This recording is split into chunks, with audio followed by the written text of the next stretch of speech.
Okay, so since the notion of nature is already implied in the expression theories of human nature, I think I would like to start by asking the basic question, what is nature?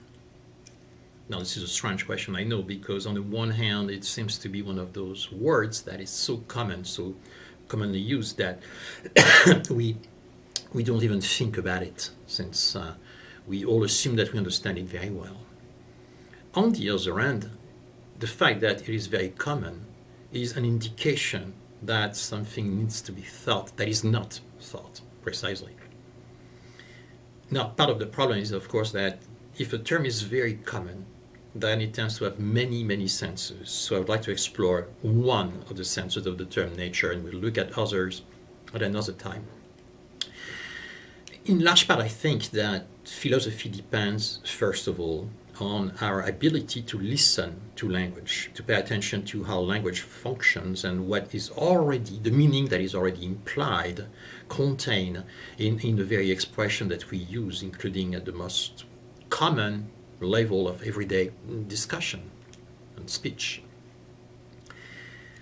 Well, let's see then. What do we mean when we say something like, it's in her nature?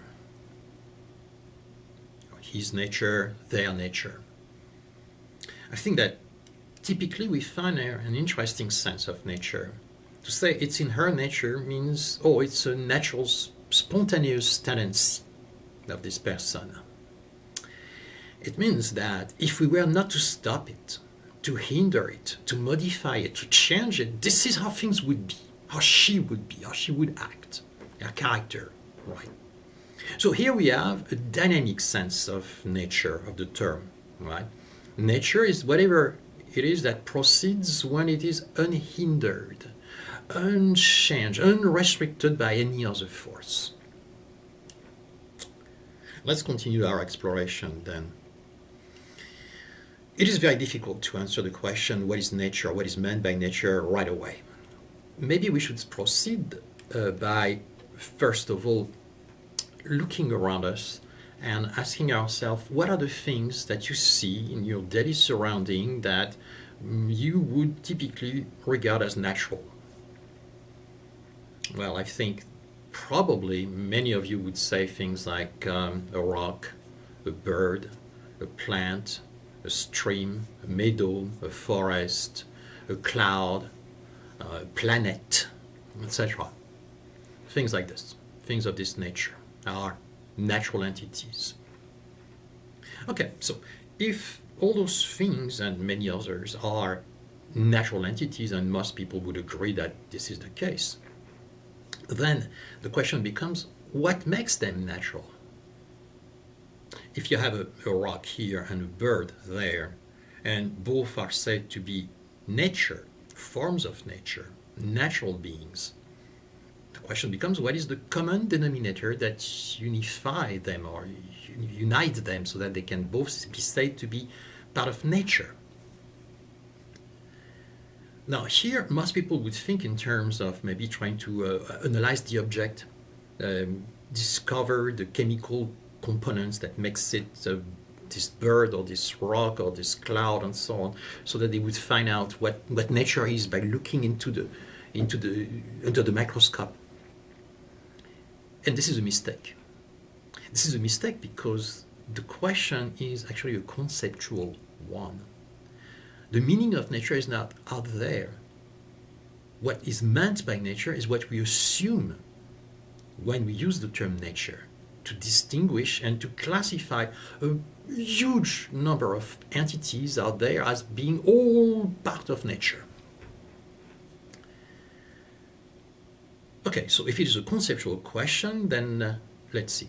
Often we understand a concept by contrast with another concept, another notion.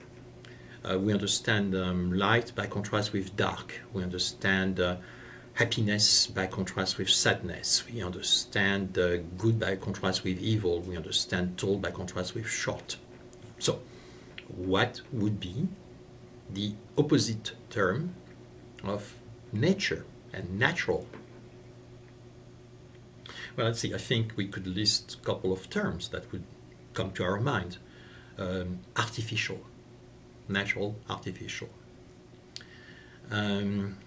Conventional, natural, conventional, natural versus conventional. Nurture, nature versus nurture. Artificial, man-made, synthetic, right, etc. All those terms are terms that we distinguish from nature, that are other than nature. But then the strange thing happens if you think about it. Artificial, conventional, man-made, synthetic, and so on. All those things are things that happen, that occur through human activity. So that means that when we talk about nature as being other than what human beings are doing and making, that means that we tend to think of nature as the outside of humanity, the other than humanity, distinct from humanity. Indeed, if you, etymologically speaking, nature comes from Latin natura, which is related to the verb nasci, nascere, which means to be born.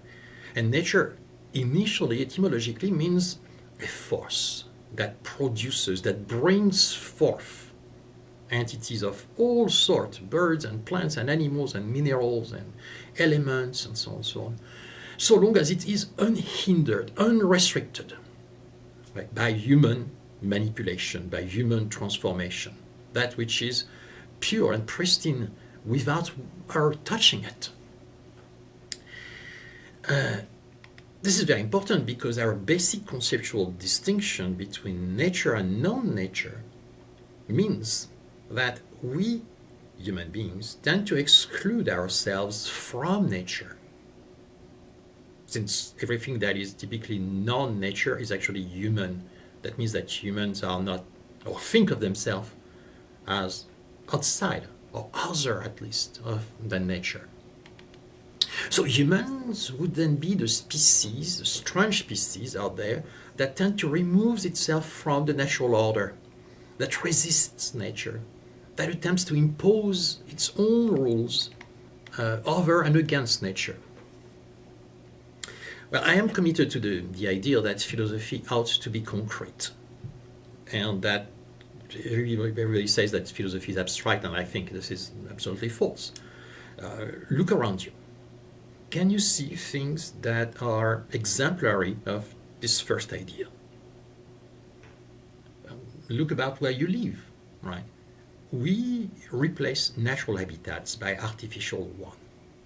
Like apartments, houses, factories, offices. In general, the point of technology, and our life depends more and more on technology. We have a very hard time living without it. Our technology, the point of technology, from the most primitive forms of tool making all the way up to advanced technological objects that surround our lives. The point of technology seems to be to control nature, right? To master nature in some way. If you look around you, how many things do you see that are really not altered or modified, affected by human activity? Very few, very few. You could say, well, of course, there are trees out there, for instance, and there's a lawn, and there are bushes there. Fair enough, but even those things bear trace of human activity. Those trees were planted. The lawn is taken care of on a regular basis. There are a team of gardeners modifying those things, cutting the branches, planting the trees at a regular interval to make a nice alignment along the streets and along the road. Even those things that we say are natural actually have a trace of human activity. What about our body? Now, no doubt, this is part of our nature, right? Our body is the most natural thing that we can think of as far as our being is concerned. But even our body, if you think about it, is modified by our activities. Like we take drugs, for instance, of all sorts, and medications. We modify our systems, our bodies. We use glasses, for instance, for reading. We groom ourselves, we wear clothes. All those things indicates that actually we don't let our body be naturally what it is. We modify it as early on as possible. And with the body come the whole sphere of instincts and needs and cravings and wants. But again, education and training and nurture has been here to teach us to control those things, to put them under the yoke of our will, as much as possible at least. Hence, if we have an urge or a need, we have been taught to hold it, wait, until it can be performed according to some conventional, acceptable ways of behaving. If you're hungry, for instance, you have been taught as a little child to use silverware or chopsticks, to use plates, to use a napkin, to eat properly and neatly, to not put all your food in your mouth, etc., etc.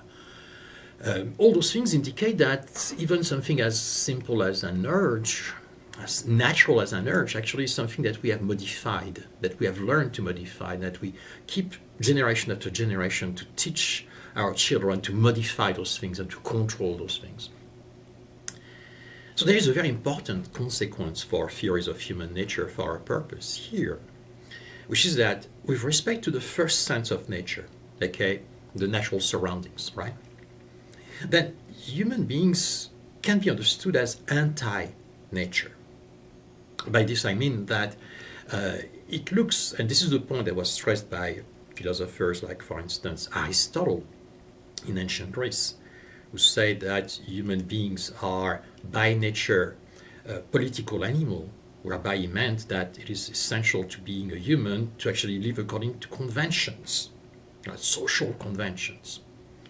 Or someone like Karl Marx in the 19th century, who was insisting on a characteristic of human beings that they, in order to go on living as humans, they have to transform nature, they have to modify nature, they have to find their means of, reproduce their means of survival in some way. And they do this by social organization, by division of labor, by techniques and technologies. So the first idea here is that with respect to this sense of nature, there is in human beings a certain tendency to actually try to resist nature, to be anti-nature. Now, this reveals, I think, an important metaphysical dilemma, struggle, that operates at the core of all theories of human nature. A struggle between one view that insists on transcendence. Transcendence means to go beyond. To transcend is to go beyond. That insists on transcendence, that is to say, that insists on the idea that there is in us something that is beyond nature. There is a religious form of it. People are going to insist on the mind or the spiritual as something that is not purely distinct, that is fundamentally distinct from the body. We would have something supernatural in us in some way. There is also a corresponding tendency to reject the body as being enough to explain who we are, right? There is also a secular version of this transcendence, which is, for instance, through the appeal to technique and technology as a way of dominating nature, of placing ourselves on top of the natural food chain and of controlling it and dominating it and mastering it. On the other hand, beside in front of transcendence, there is what is called immanence. Immanence means the state of being within, right? That is to say, a thought that reoccurs, we are reminded of this on a regular basis, that we are actually a part of nature, that we belong to nature all the way through, that our technological control over nature is but eventually an illusion. It's impressive yet, but nature at the end has the last word. And that we are but a simple one manifestation out of an infinite number of nature's manifestation.